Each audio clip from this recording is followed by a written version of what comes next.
해외에서 활동하는 류현진, 손흥민 선수의 엄청난 활약은 올 한 해 힘들고 복잡했던 우리 삶 속에 그나마 즐거움과 위로를 가져다 주지 않았나 생각해 봅니다.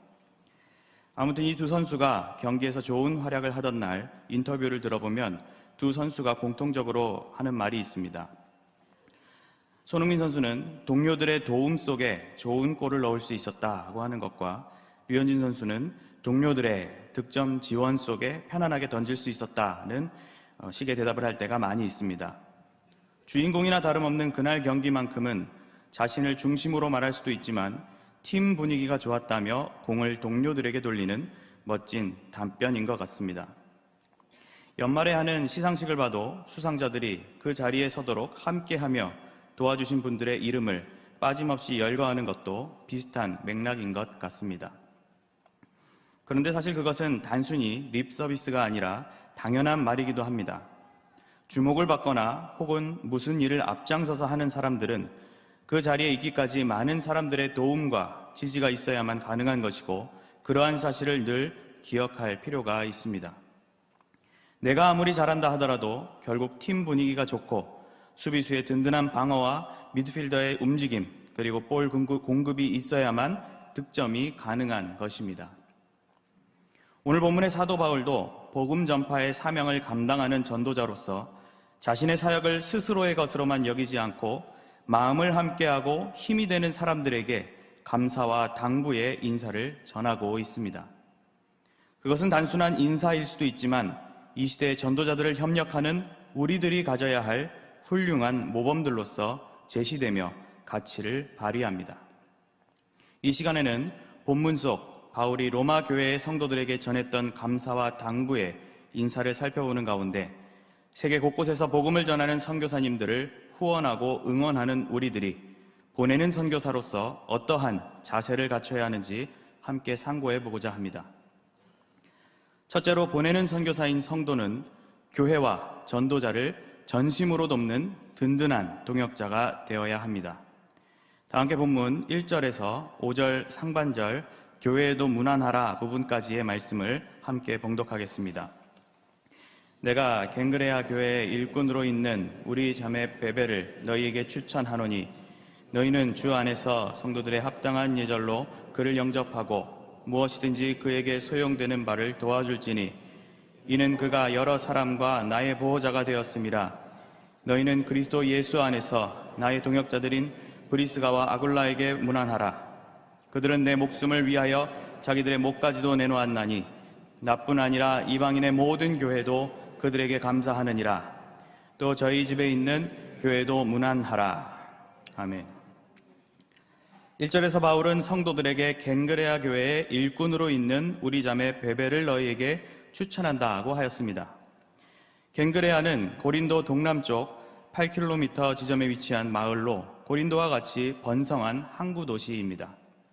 아마도 2차 전도 여행 중 고린도 교회를 세울 때 전도자들이 퍼져서 이 갱그레아 지역에도 교회를 세웠던 곳으로 보입니다.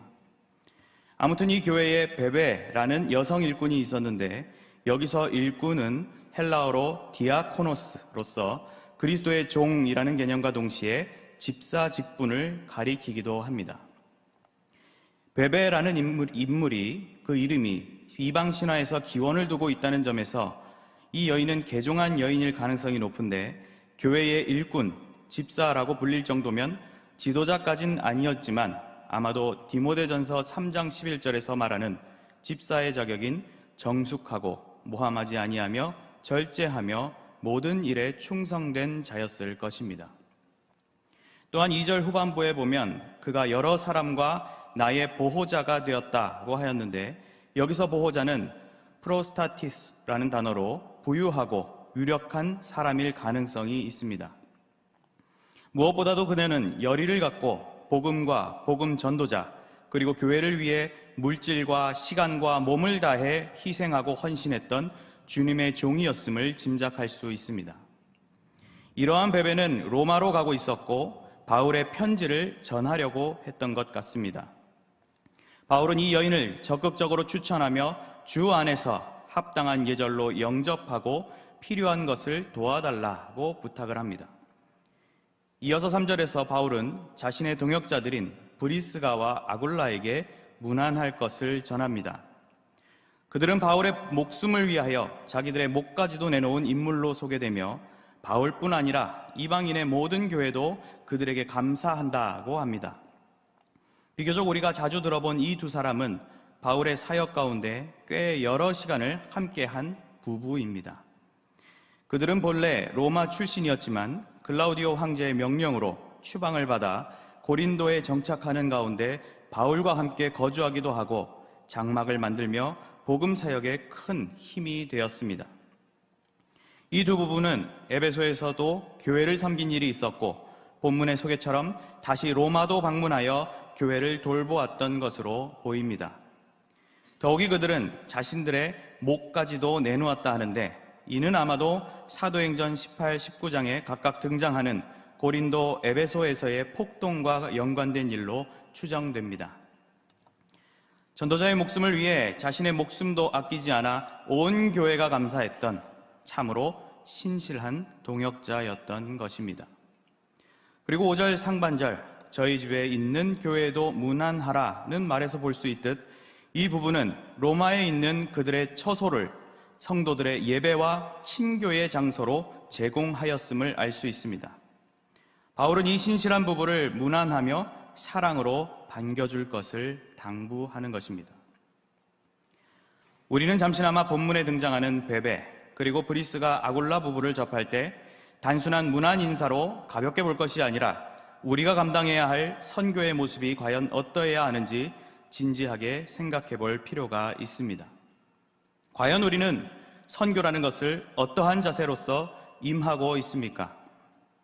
자신의 물질과 시간과 몸을 다해 교회를 섬겼던 베베와 같은, 전도자의 의식주를 도우며 목숨까지 아끼지 않았던 브리스가와 아굴라 부부의 같은 그런 열정이 오늘 저와 여러분들이 드리는 경양선교의 헌신예배라는 이름 속에 잘 담아내고 있는지 숙고해 보아야 할 것 같습니다. 온 성도를 참석으로 하는 비전기도회에서 세계 선교를 위해 기도하는데 30일에 한 번 모여 선교의 소식도 접하고 더 깊이 기도하는 이 귀한 시간을 피곤하고 귀찮다는 이유로 매우 소극적인 자세로 일관하고 있는 것은 아닌지 스스로에게 질문을 던져보시기 바랍니다. 물론 우리 모두가 저 믿음의 선배들이 보인 열정들을 동일하게 행할 수는 없을 것입니다. 그렇다고 해서 그것이 게으른 나의 변명이나 합리화가 될 수는 없습니다. 저와 여러분은 내가 할 수 있는 최선의 헌신으로서 복음 전파의 사명 감당을 위해 기꺼이 희생해야만 합니다.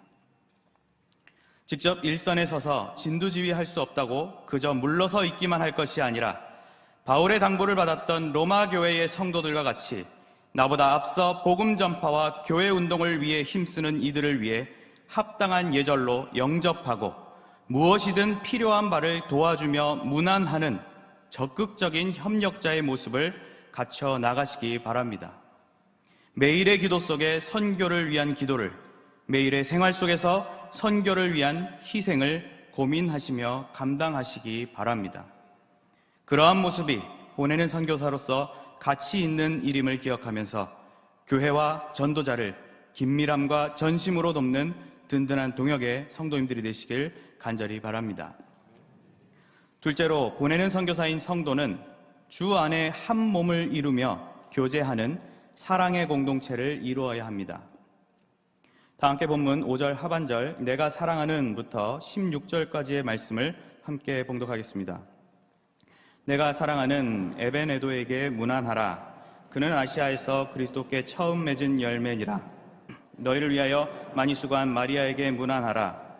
내 친척이요 나와 함께 갇혔던 안드로니고와 유니아에게 문안하라. 그들은 사도들에게 존중이 여겨지고 또한 나보다 먼저 그리스도 안에 있는 자라. 또 주 안에서 내 사랑하는 암블리아에게 문안하라. 그리스도 안에서 우리의 동역자인 우르바노와 나의 사랑하는 스다고에게 문안하라. 그리스도 안에서 인정함을 받은 아벨레에게 문안하라. 아리스토블로의 권속에게 문안하라. 내 친척 헤로디온에게 문안하라. 나기수의 가족 중 주 안에 있는 자들에게 문안하라. 주 안에서 수고한 두루베나와 두루보사에게 문안하라.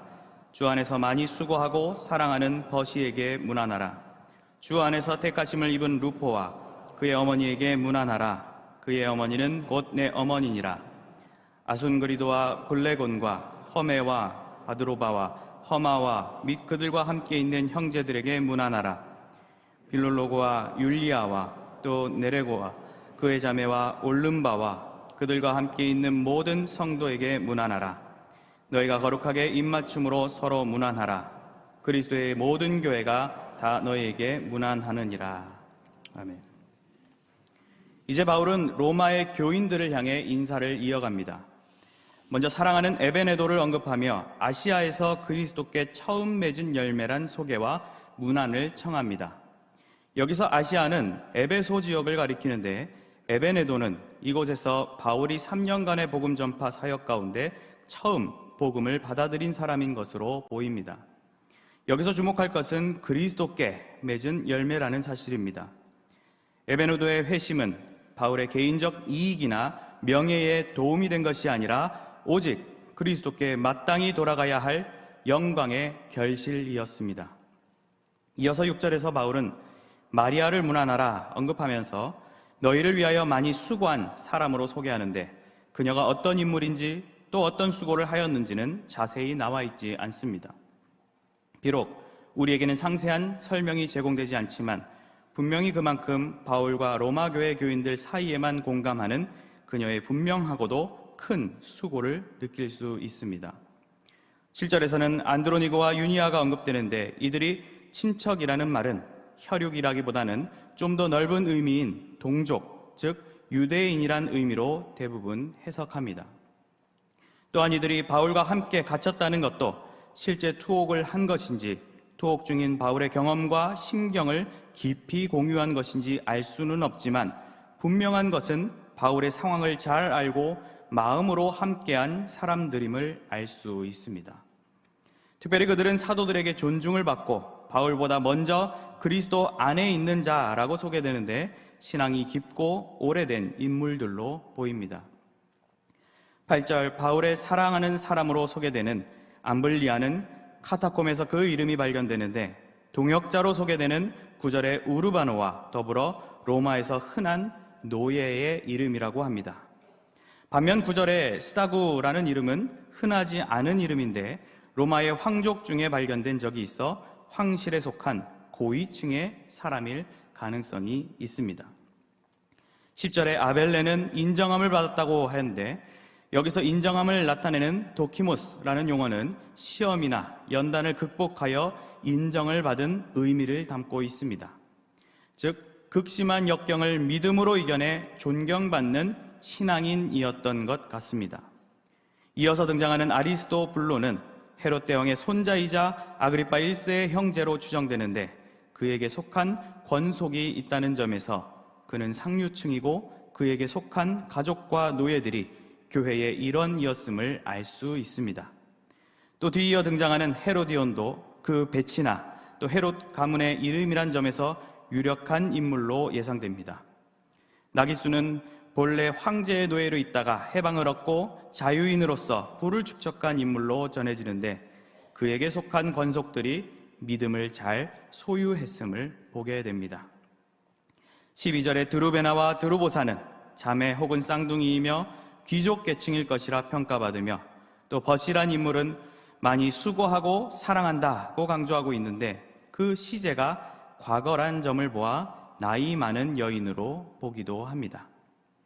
13절의 루포는 마가복음 15장 21절을 근거로 예수님의 십자가를 지고 갔던 구레네 사람 시몬의 아들로 보는 견해가 지배적입니다. 그의 어머니를 자신의 어머니라고 부를 만큼 친밀하고 아끼는 사이임을 느낄 수 있습니다. 14절에 등장하는 아순그리도와 블레곤과 허메와 바드로바와 허마는 당시 흔한 이름으로 그들이 누구인지 정확히 알려진 것은 없으나 바울은 이들과 함께 있는 그 형제들에게까지 문안의 인사를 전합니다. 15절에 빌롤로고와 율리아는 부부로 또 네레오와 그의 자매는 그 자녀로 추정되는데 이는 가정으로 이룬 교회이고 올름바와 그들과 함께 있는 모든 성도는 그 가정에 속한 친지나 성도로 보입니다. 바울은 이렇게 다양한 성도들을 언급한 후에 너희가 거룩하게 입맞춤으로 서로 문안하라고 합니다. 입맞춤은 친애하는 가족과 친구 그리고 성도 간의 친밀함을 표현하는 인사법입니다. 그리스도의 모든 교회가 다 너희에게 문안하느니라는 말은 로마 외에도 여러 도시를 순회하던 바울이 다른 교회가 전하는 문안 인사를 전하는 내용으로 교회들 간에도 서로 기도하며 동역하는 자세로 교제하였던 것을 엿볼 수 있습니다.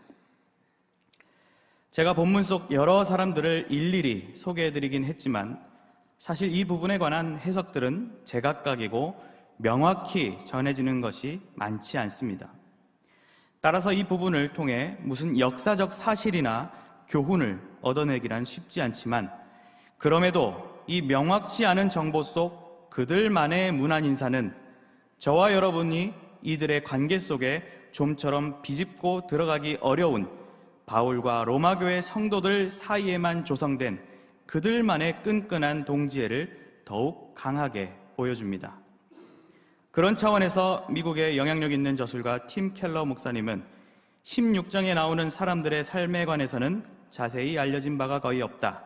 따라서 16장에 나오는 단편적인 정보로 이들에 대해 너무 자세히 알려는 것은 지혜롭지 않다고 말한 바 있습니다. 이러한 제한된 분위기 속 분명한 것은 바울이 교제한 로마의 교인들이 참으로 다양하다는 사실입니다. 그리고 동시에 그들 대부분에게 그리스도 안, 주 안이란 수식어가 공통적으로 붙고 있다는 점도 기억할 필요가 있습니다. 이는 교회의 일원인 우리가 과연 어떠한 모습을 갖추고 선교의 사업을 완수해 나가야 하는지 깨닫게 합니다.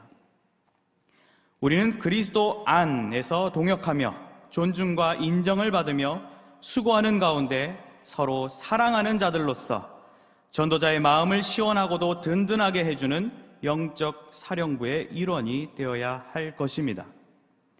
오늘 바울이 인사하고 권한 대상들과 같이 출신이 어디든 나이가 많든 적든 신앙이 오래된 성도든 뒤늦게 신앙을 가진 성도든 또 지위가 낮은 성도든 높은 성도든 또 빈곤한 성도든 부유한 성도든 또 혼자 나오는 성도든 가족으로 구성된 성도든 또 잘 아는 성도든 잘 모르는 성도든 그 어느 누구도 빠짐없이 하나님의 존귀한 자녀로서 소외받을 이유가 없습니다.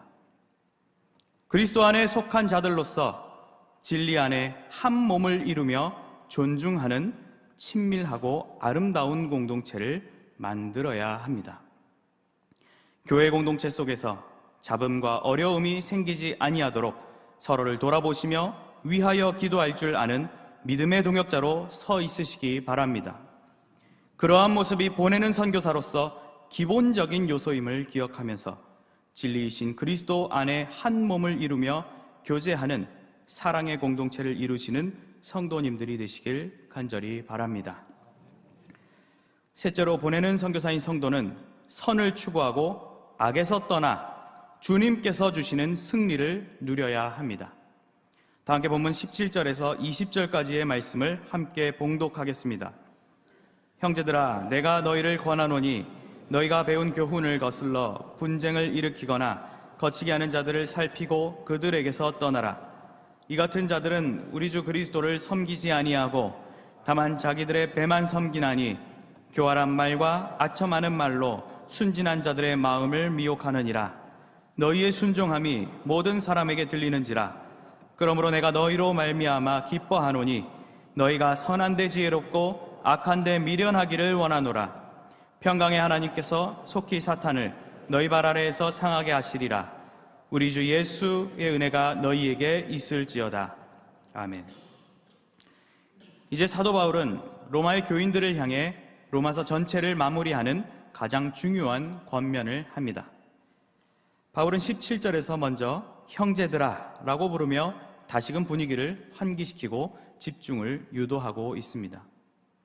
그리고 내가 너희를 권하노니 너희가 배운 교훈을 거슬러 분쟁을 일으키거나 거치게 하는 자들을 살피고 그들에게서 떠나라고 합니다. 이것이 어떤 사람들을 두고 말한 것인지 명확히 나와 있지는 않지만 바울이 이러한 말을 하게 된 배경으로는 서신을 쓰고 있었던 당시 고린도 지역의 거짓 교사들이 교회를 분열시켰던 것과 또 실제 로마에서도 분파주의적 징후가 있었던 것을 볼 수 있습니다. 그러한 분파주의는 너희가 배운 교훈을 거스르는 것, 즉 비진리, 비신앙에서 시작하는 것임을 알 수 있습니다. 이어서 바울은 그들에 관한 실체를 고발하는데 18절에서 우리 주 그리스도를 섬기지 아니하고 다만 자기들의 배만 섬기나니 교활한 말과 아첨하는 말로 순진한 자들의 마음을 미혹하는 자들이라 합니다.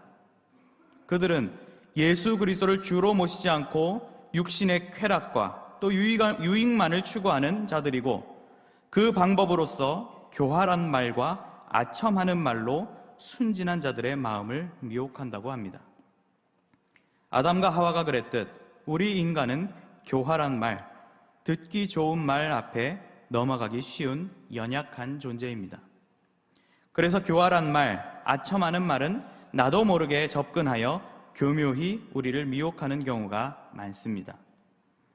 그런 위험이 늘 있기에 성도는 17절의 겉면과 같이 주변 상황을 살필 줄 알아야 하고 때로는 과감하게 떠날 줄도 알아야 합니다.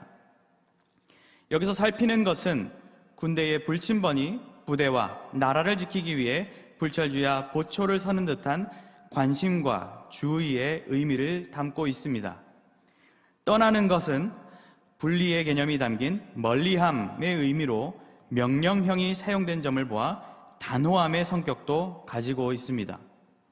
이 교훈은 자기 원수를 사랑하라는 가르침이나 다른 사람을 비판하지 말라는 명령을 위반하는 것이 아닙니다.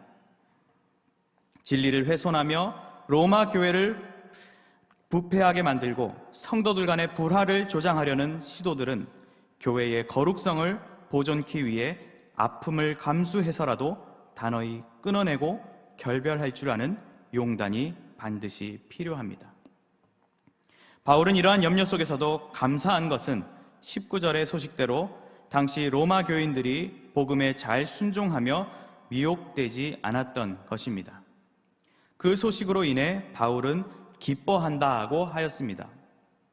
바로 전도자가 기뻐하며 힘을 낼 수 있는 이유, 그것은 성도들이 진리 안에 거하며 미혹되지 않는 것에서 비롯되는 것입니다. 이어서 바울은 너희가 선한데 지혜롭고 악한데 미련하기를 원하노라 하고 성도들을 향한 기원을 전합니다. 이것은 먼저 우리가 살아가는 세상에는 선과 악이 분명히 나뉘어 있다는 사실을 알게 해줍니다. 영적인 문제에 있어서 선과 악의 중간지대란 있을 수 없기에 성도들에겐 확실한 분별의 자세가 필히 요구됩니다. 그리고 선한 데는 지혜롭고 악한 데는 미련하기를 원한다고 하였는데 여기서 지혜롭다는 것은 지능적인 측면을 넘어 영적인 민감성과 재치까지 포함합니다. 또 미련하다는 것은 혼합되지 않는 순수성을 의미합니다. 악한 것에 휩쓸리지 않고 타협하지 않는 모습은 미련해 보일 수 있으나 그것이야말로 지혜요 생명을 위한 올바른 자세임을 기억해야 합니다. 바울은 그리하였을 때 평강의 하나님께서 속히 사탄을 너희 발 아래에서 상하게 하시는 놀라운 승리의 결과를 안겨주실 것을 선언합니다. 이는 먼저 교회를 어지럽히고 성도를 미혹하는 이들의 배후에는 사탄이 있음을 밝힙니다. 그러한 사탄을 평강, 즉 질서와 조화에 있어 완전함을 이루며 평화를 이루시는 하나님께서 속히 성도들 발 아래에서 상하게 하신다는 것입니다. 이 말은 우선 창세기 3장 15절에서 여자의 후손은 내 머리를 상하게 할 것이요는 내용과 연결이 됩니다. 창세기의 경우 메시아, 즉 예수 그리스도를 가리키고 있지만 바울의 선언과 같이 이제 그분을 따르는 제자요 종들인 우리도 그리스도와 함께 정복자요 승리자가 될 것임을 보게 됩니다. 더욱이 상하게 한다 하는 말은 더 사실적으로 표현하면 짓밟다, 산산이 부숴버리다, 으스러뜨리다 등으로 그것이 완전하고도 철저한 승리임을 알 수 있습니다. 이렇게 승리의 소망을 전한 바울은 마지막으로 우리 주 예수의 은혜가 너희에게 있을지어다는 축복의 선언을 승리의 원천이요 주도자며 대장 되시는 예수 그리스도를 통한 축복의 인사로 그 권면을 마무리합니다. 바로 성도의 영적 승리는 오직 예수 그리스도에 의해서만 얻을 수 있다는 중대한 원칙을 교훈하는 동시에 같은 그리스도를 바라보는 자들을 향한 진심 어린 동지애가 느껴지는 축복의 선언이라 할 수 있습니다. 근 10여 년을 돌아보면 한국 교회는 분쟁으로 가득했던 것 같습니다. 교회에 대한 불만, 조소, 선동 등은 교회를 멍들게 하고 좌절하게 만들었습니다. 물론 문제가 되고 반성해야 할 것들은 방관하지 말고 고쳐 나가야 할 것입니다. 하지만 내세우던 명분은 뒤로 한 채 분열 자체가 목적과 방향이 되어 분쟁을 일으킴은 결국 비진리와 비신앙의 결과이며 주도하는 이들이 자신의 유익을 위해 교활함과 아첨의 말을 하고 있음을 분별할 줄 알아야 합니다. 그런 분쟁의 요소거리들을 찾는 사람들이 이뤄내는 결과는 결국 사탄이 좋아하는 모습이 아니겠습니까? 복음 전파, 특별히 선교를 위해 기도와 후원을 감당해야 할 우리들이 먼저 진리를 떠나 분란의 모습을 보인다면 선교사님들이 사역에 자부심과 자신감을 가지고 기쁘게 감당하기란 어려울 것입니다. 물론 지금에 이르기까지 우리에게도 어려움과 분란의 순간이 있었습니다. 그것에 때론 순진한 자들이 미혹당하기도 하였습니다. 사탄이 활동하는 한 그것은 교회의 필연적인 과정이고 그만큼 교회가 견고히 진리를 사수해야 할 이유가 됩니다. 우리 교회와 경향선교회는 단호한 결단과 분별 속에 멈추지 않고 선교의 과업을 완성해 올 수 있었습니다.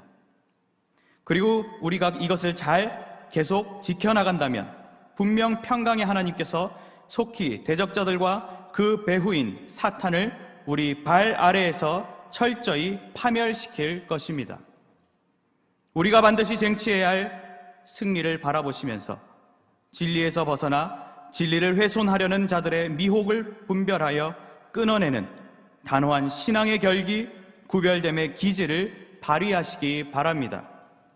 온전한 복음의 순종과 진리 사수로 전도자의 마음은 기쁘게 하며 하나님을 한없이 영화롭게 하는 자들이 되시길 바랍니다.